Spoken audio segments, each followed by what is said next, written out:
हरे कृष्णा दोस्तों, मैं अंजू ताइल आज आपको जेठ मास की चौथ की व्रत कथा सुनाने जा रही हूँ। जो स्त्रियाँ 12 मास की चौथ का व्रत करती हैं उनमें से जेठ मास की चौथ की व्रत कथा। इस दिन मुस्करथ नाम गणेश जी की पूजा करनी चाहिए तथा घी के बने पदार्थ का भोग लगाना चाहिए। जेठ मास की चौथ सौभाग्य देने वाली है। पूर्व काल में पृथु के राज्य में एक जयदेव नाम का ब्राह्मण रहता था। उसके 4 बेटे थे।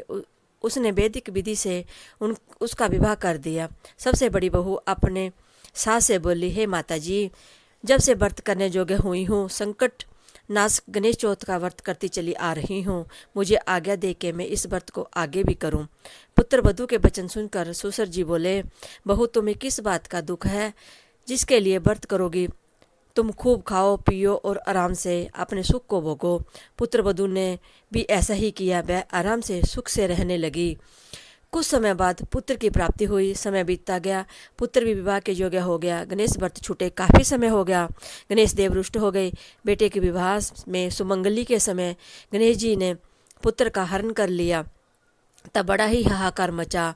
माँ ने जब अपने बेटे के हरण का समाचार सुना तो वह रोने लगी और सुसर जी से बोली, आपने गणेश चौथ व्रत छुड़वा दिया, इससे मेरा पुत्र लोप हो गया है।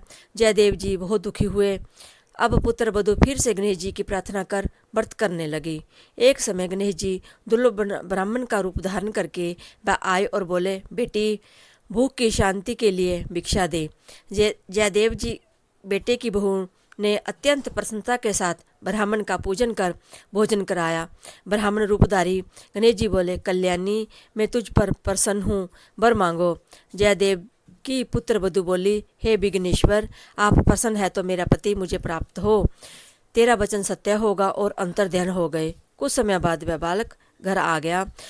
सभी बहुत प्रसन्न हुए। विधि अनुसार विवाह कार्य संपन्न किया। जेठ मास की चौथ सभी मनोकामनाओं को पूर्ण करने वाला है। बोलो गणेश महाराज की जय।